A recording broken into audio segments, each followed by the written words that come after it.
ఈ 21 అవతారాల్ని ఒకసారి వింటే చాలు, వాటి పేర్లు విన్నంత మాత్రం చేత విష్ణు ప్రీతికి ఈ విశ్వం యొక్క రహస్యం ఏమిటి? అది మన ఆత్మలోనే ఉంది. ఆదినారాయణుడు సనకసనందనాదులు, దాని తర్వాత వచ్చినటువంటిది యజ్ఞవరాహావతారం. యజ్ఞవరాహావతారం నరనారాయణుల తర్వాత వచ్చినటువంటిది కపిలావతారం. కపిలావతారం తర్వాత దత్తాత్రేయావతారం. దత్తాత్రేయావతారం తర్వాత యజ్ఞావతారం.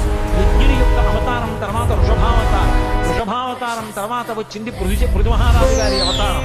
పృథు మహారాజు గారి అవతారం తర్వాత వచ్చినటువంటి అవతారం మత్స్యావతారం. తర్వాత కూర్మావతారం. తర్వాత ధన్వంతరి. తర్వాత మోహిని. తర్వాత నరసింహుడు. తర్వాత వామనమూర్తి. తర్వాత పరశురాముడు. తర్వాత రాముడు. తర్వాత బలరాముడు. బలరాముడి తర్వాత కృష్ణ భగవానుడు. కృష్ణ భగవానుడి తర్వాత బుద్ధావతారం. బుద్ధావతారం తర్వాత కల్క్యావతారం. దట్టమైన అరణ్యంలో ప్రకృతి నడుమ వెలసిన దివ్యస్వరూపము దత్తాత్రేయుడు. 3 తలలలో సృష్టి, స్థితి, లయతత్వాలు ప్రతిబింబిస్తాయి.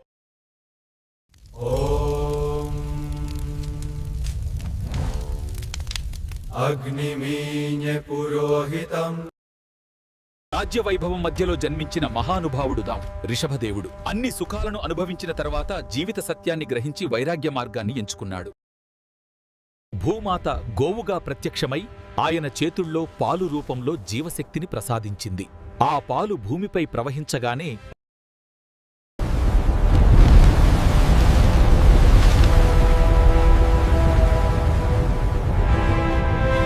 దేవదేవ జగన్నథ మత్స్యరూప నమోస్తుతే.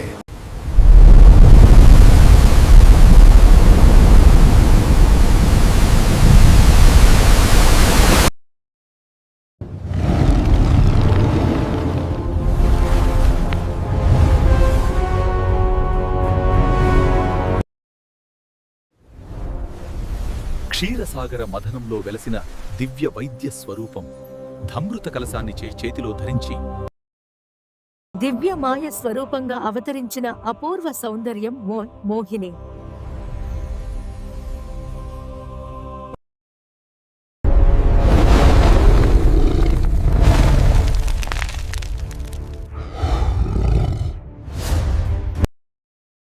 చిన్న బ్రాహ్మణుడి రూపంలో వచ్చిన దివ్య అవతారం వామనుడు.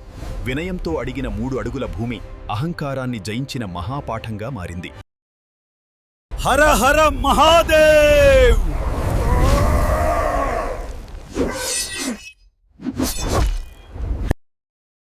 వేదాలను విభజించి ప్రపంచానికి జ్ఞానాన్ని అందించిన మహర్షిత్తు వ్యాసుడు నదీతీరంలోని ప్రశాంత ఆశ్రమంలో మహాభారత మహాగ్రంథాన్ని రచించాడు.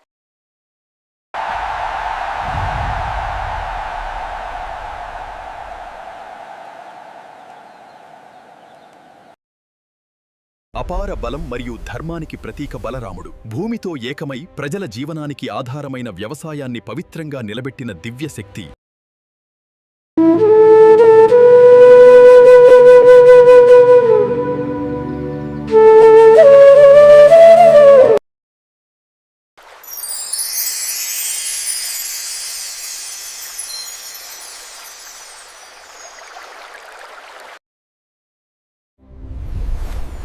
విశ్వజ్ఞానానికి ప్రతీకగా అవతరించిన దివ్య స్వరూపం హయగ్రీవుడు.